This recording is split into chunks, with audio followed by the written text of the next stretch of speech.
Hello guys, so we're going to be covering section 3.10, which is linear approximations and differentials. So what we've been doing so far is, just learning a lot more about derivatives, learning about the rules, and learning about basically just like, the grammar of derivatives, trying to figure out how we can use them, and all that kind of stuff. So what we're going to be doing in this section is trying to learn about some of the more applications of them, and how we can begin to use derivatives in a more pure math sense. So the first one we're going to be using is linear approximations and differentials. So like a linear approximation is basically just like, basically what we're going to be drawing right here. So let me just choose color real quick.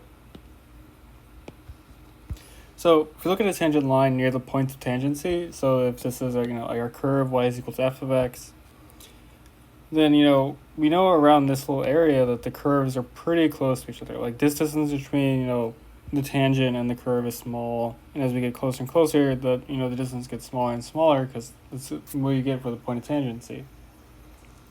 So if we look, like the tangent line is basically like a good approximation for f of x around that point of tangency, and that's basically what will give us the idea. Give us the idea for linear approximations. So, a tangent line will have slope f prime of a.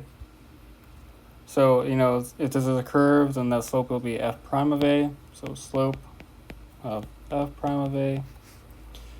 And then, considering it's at tangent to a curve at a point, then we also have, point and slope formula because it's going to be able to form a f of a. So, we just plug it in, and what we get is y is equal to f prime of a x minus a plus f of a. Yeah, I don't know why I said point. But, and so far it's basically just kind of review what we can do. We know how to find derivatives. We know how to find, the tangent lines.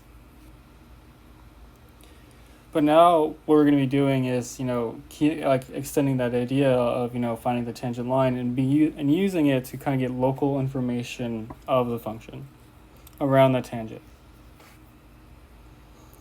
So that's just what I'm just saying right here. We can use it to approximate values of f of x that are nearby. So, nearby are like local, the same kind of thing. So we say like, the linear approximation, or tangent line approximation. One of the things I might say is a first order approximation. And usually that just means, you took the first derivative and you're using that information to, create some tangent. We say, the linear approximation or the tangent line approximation of f at a is just, f approximately equal to f of a plus f prime of a times x minus a. All that means is, basically what we said are here again, but we, use this squiggle to mean like approximation. And specifically what we call this, f of a plus f prime of a x minus a, it's called the linearization of f at a. So, it's basically just, doing the tangent line. Well, like the tangent line at A. So we can use the linearization, which we're going to refer to as like, L of x, or, we might use different, say it differently because it depends on the context again. But I'll say like L of x, the linear approximation, and so on. But, the main idea is with this linearization, with this, like, tangent line approximation, is that we can use it to try to guess what our function values are. So we want to find the linearization of, f of x is equal to, the square root of x plus 3. Well, okay, I should have said that's going to be an example. So let's actually do an example of this. So, again, kind of like what I just said a bit too early, was the linearization of the function f of x is equal to the square root of x plus 3. At a equals 1, because you need to specify the point, and we want to use that approximation to find, to approximate the numbers the square root of 3.9 and the square root of 4.05. So the first thing we need to do is, find the linearization. And again, we had this nice formula for it, f of a plus f prime of a times x minus a. So at a equals 1, basically what we get is f of x is equal to, x plus 3 to the 1/2, f of 1 is equal to 2. That's going to be because that's a equals to 1. And what that implies is, f prime of x is equal to 1/2 times x plus 3 to the negative 1/2. That's just taking the derivative of f of x. And then we, plug in a equals 1 and we just get 1/4. Because we get 1 divided by 2 over, times like the square root of 4, or, 4 is the 1/2, but that's just, 1/2 times 2, so 1/4. So, we have all the information we need to just plug it into the linearization right here again. F of a plus f prime of a is x minus a. So, all I did right here is basically plug it in, but I kind of specified the number. We plug in all the information and we just solve, and we get the linearization of, L of x, well, f of x, the square root of x plus 3 around a equals 1 is equal to 1/4 x plus 7/4. So thus, when x is near 1, we get the square root of x plus 3 is roughly equal to, that linearization. So we can use this fact to approximate, the square root of 3.98. And we have to be kind of a bit careful about this because we're looking at, 3.98, and that might seem like that might be our number that we have to use. Remember, we have to write this in terms of f of x. I'll put a question mark just indicating it's not that it's equal, but it's more like, we need to have an x such that x plus 3 would be equal to the square root of 3.98. And that's how we would actually be approximate it. So if we look at, the square root of 3.98, that's the same thing as 0.98 plus 3. And, and because of the way I wrote it right there, that kind of implies our x is equal to 0.98, right here, 0.98. And then, we know that x plus 3 is going to be approximately equal to this, as we just stated. So if we're going to let x equal 0.98, we can plug it into right there as well. Plug it into the linearization and then just solve. So we get 1.995. So thus we get the square root of 3.98 is roughly equal to 1.995. And likewise, we could do it with, 4.05. That'll just be 1.05 plus 3, the square root of that. So that'll tell us that x is going to be equal to 1.05. We just plug into linearization again, and we get 2.0125. So thus, again, the square root of 4.05 is going to be roughly equal to 2.0125. So for all we're really doing is just, finding the tangent line of a point, and then, using that to try to, learn about some more information about the curve. So one of the things is linearizations approximate a function over an entire interval. So it's not that it's just a one thing. It's always some specific subset, some A, B, it could be open, it could be closed. The only thing is it happens on some area. Kind of how I drew these lines here, it's always going to be a good approximation. And as we get closer to tangency, it becomes a better approximation. But, obviously if we, make our area too big, then obviously we can have big errors. So as we get smaller and smaller around the tangency, then we have, better and better errors. Well, not better errors, but, smaller errors. And it has a lot of real-world applications, too, especially if you want to, study the Earth. If you want to study the Earth, you don't always need to assume it's curved. If you're especially doing local stuff, if you're, measuring, if you want to make a table that's nice and stable. Because the Earth is basically, locally flat, we don't really need to take in curvature when we're building, small houses or anything like that. But if we do bridges that are big and take up over a huge space, then typically we might have to account for its curvature. So let's do another example. We want to use a linear approximation to estimate e to the negative 0.01. So in this case, this is all the information we have. It's just this section right here. So if we want to approximate that number, we basically kind of have to find the function. We have to find out which point we want to use it to approximate as well. So this is an exponential. So we can find the linear approximation of, we need a function. The most natural function, because it's an exponential, is just e to the x. And then this is negative 0.01. So that's already pretty close to 0. So we're going to let a equal 0. So it's going to be a linear approximation of f of x when it is equal to e to the x around a equals 0. And again, this is just because, negative 0.01 is close to 0. So again, for linearization, it was L of x is equal to f prime of a times x minus a plus f of a. So all we have to do is, find all of these values, f prime of a and f of a, and just plug those in. So f of x is equal to e to the x, so that means f prime of x is equal to e to the x. F of 0 is equal to 1, because e to the 0 is just 1. And likewise with the derivative as well. So this is equal to 1, this is equal to 0, and this is equal to 1. So we just plug it all in. So again, this will be when a is equal to 0. We just get, L of x is equal to 1 plus 1 times x minus 0, so it's just 1 plus x. So thus, e to the x is going to be approximately equal to 1 plus x, which basically implies that, e to the negative 0.01 will just be 1 plus our x value that we need to, whatever x value we need to plug in to actually get that. So, negative 0.01. So we plug that in, and we get 0.99. So again, this is basically just like, okay, in this time we gave you a number to approximate, and you had to construct a function. You could have easily done, f of x is equal to e to the x squared, and do like, at a equals 0. You could have done the multiple like, things. You could do like multiple functions. But, we typically just, why complicate things? We chose the easiest one, so f of x is equal to the e to the x, and we just let a equal 0. So one of the things is like kind of what we were talking about is like what I talked about above is that, if we look at just all these tangent things, like, we want to know like how good of an error is.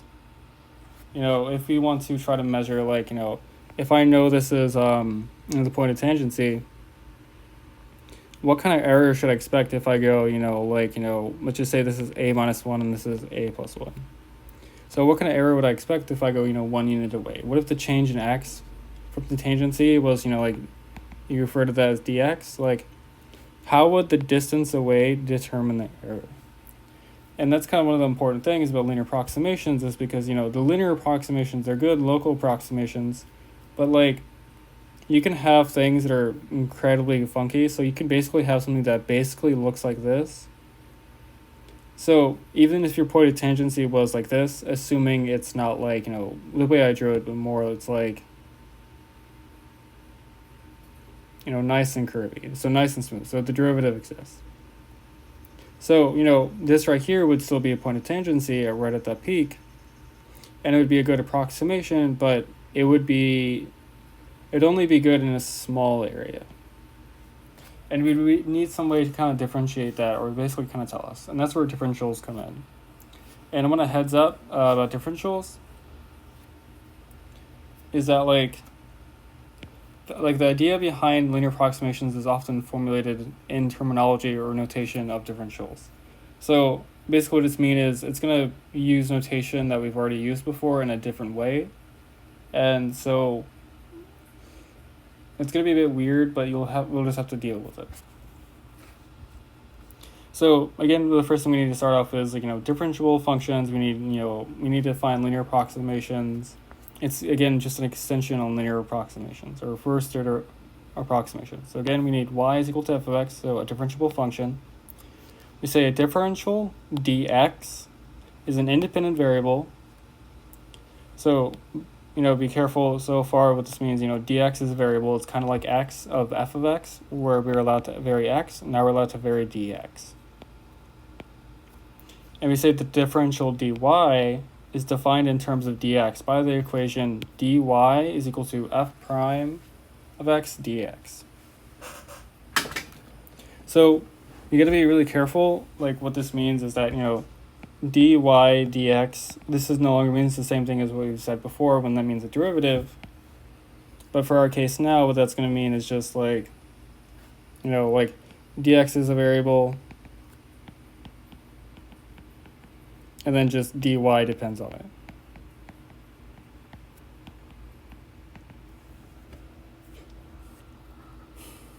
So in terms of like, these things are right there, dy and dx, they're no longer like, they're not like a derivative or anything anymore. Now they just represent like, basically they really just represent, delta y and delta x.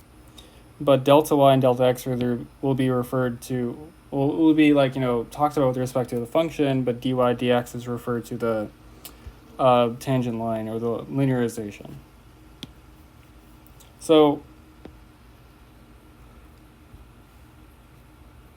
this picture right here is going to be a bit complicated, but I'm going to try to just like do all of this. All right. So sorry, I was just, erasing some stuff. So we're going to have, a curve, y is equal to f of x. And, we're going to have a point of tangency at P. So, that's going to be L of x. And, that will be like our A, that'll be our point of linearization, is going to be right there. So, the question is, like, again, like when I talk about differentials, what we want to find out is basically like the error terms. And how much should we expect things to change? And this is basically what this dy is going to be.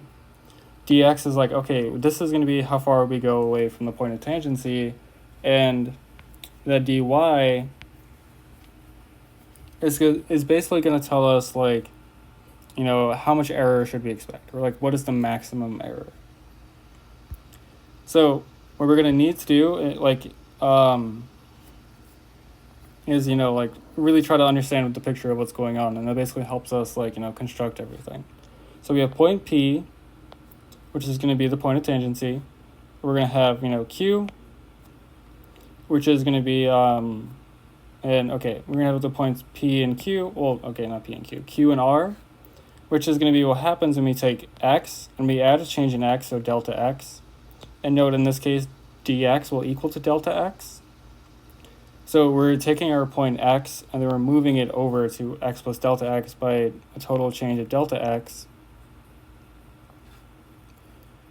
And the new points that we're going to get is, the actual distance that we moved over, like, if we fix that point, we fix the y value, then that's just going to be our s value. So again, this right here will be delta x. And then, the x plus delta x is going to match up to q on the curve, and it's also going to match up to r on the linearization, or on L of x. So we need some ways to kind of determine the change after, we moved from that. So typically we, for like tangent lines, not tangent lines, but for secant lines, we would say that's delta y.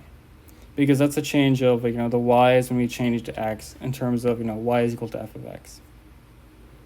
But, we also have a change in linearization. So that's that's an awful squiggle. Let me use that purple again. So the distance from, like, r to s, which is going to be the change in y, that's going to be dy.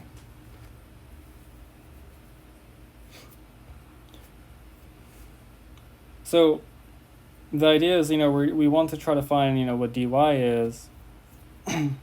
Again, this is also dx. So really what we know is that, this constant line, L of x is going to have slope, f prime of x, or f prime of x. Because if this is x, then this will be x of f of x. So it'll have slope that, and then, slope of f prime of x. And then just kind of knowing just, properties of lines and, like the slope of a line and all that kind of stuff. Then we basically just get, dx is equal to dy. So we expect the change in y to equal, the slope times, how far we went. And that'll be our change in, like, height. Or the change in y.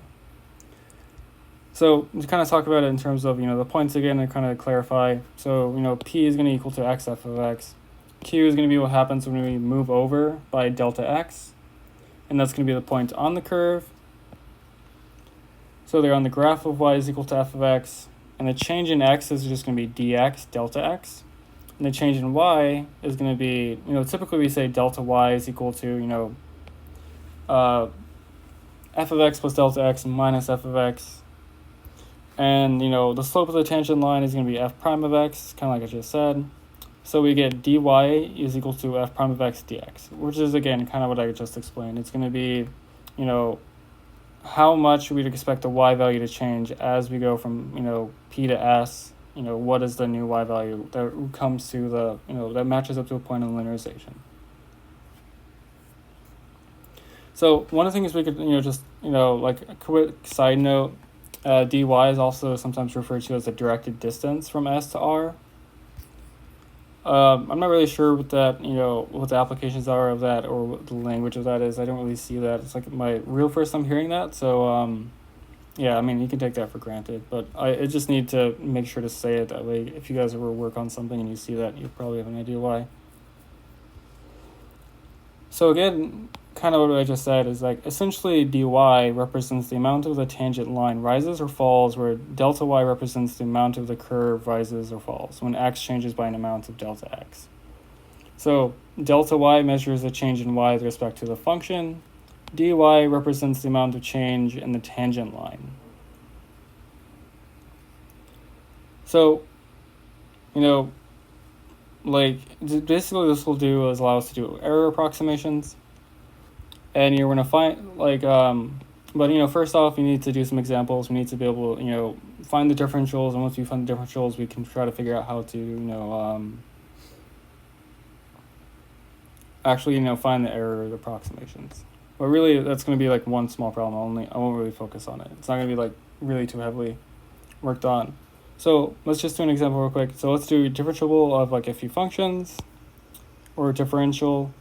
So, you know, let y equal e to the x over 10. So that'll, remember that differential is going to be dy is equal to f prime of x dx. So y is equal to f of x, which is equal to, you know, e to the x over 10. So when we take a derivative, we get f prime of x is equal to e to the x over 10. So it's going to, remember, you have to basically kind of do like the chain rule here. So you get, you know, e to the x over 10 because it's an exponential, then times the derivative of the n side. So x plus 10 prime, x divided by 10. That's really just, you know, like a number times x. So really it's just going to be like, you know, 1 over 10. So what we get is dy is equal to 1 over 10 e to the x over 10 divided all times dx. And then likewise, we could do it with s divided by 1 plus 2s. And that'll be our f of s. So if you want to find a differential here, the differential here will be dy is equal to f prime of s ds. So don't get confused that we're using another variable. It's okay. It's not really a big deal. So again, you know, what we need is the f prime of s. You just, you know, do the quotient rule. So like, you know, low d high minus high d low all over low squared. You just plug and chug, and what you get for the derivative is just 1 divided by 1 plus 2s squared. You plug that in, and you get the differential to be dy is equal to 1 divided by 1 plus 2s squared ds.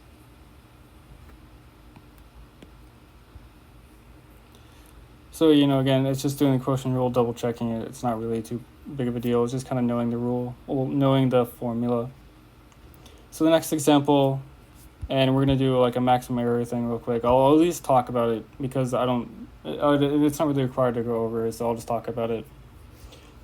But, you know, the last thing that we really want to do is, you know, calculate delta y, and we want to calculate dy for the given values of x.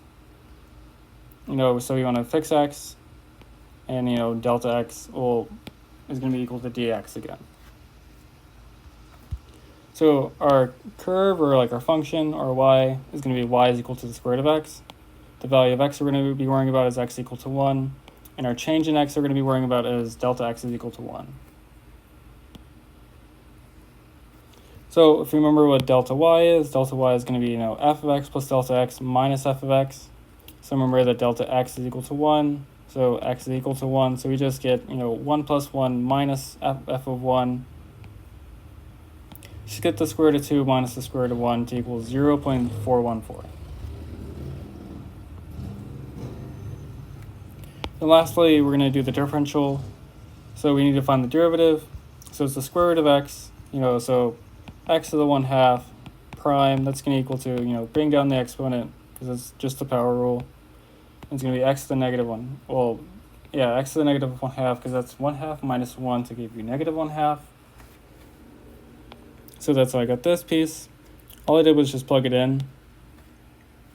So you get the differential dy is equal to 1/2 x to the negative 1/2 dx. And then dy will be, again, remember we want to do it whenever dx is equal to x, which is equal to 1. I just wrote it like that because I'm lazy. So we have to plug in 1 for everything. So we get, 1 right here, 1 right there, because that's x and delta x respectively. We just simplify, we get dy is equal to 1/2. So basically that kind of is very nice because that tells us is that the tangency is not going to be too far off from the actual curve. The max error was going to be 1/2, but really it really changed by 0.414. So that's actually pretty nice, and that tells us that we could move 1 unit away from x is equal to 1 and expect it to still be pretty decent.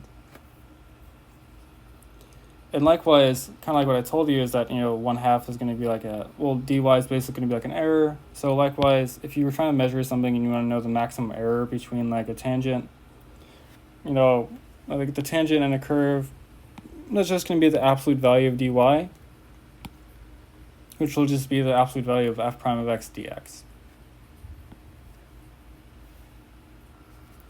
But that's it for this section.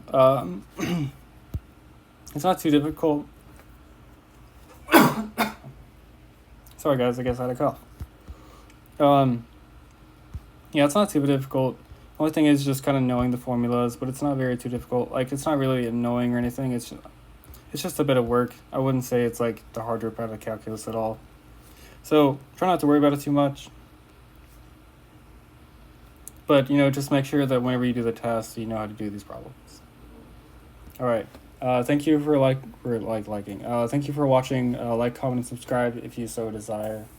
Sorry the video is a bit late. I've been trying to catch up everything. It's just been nuts.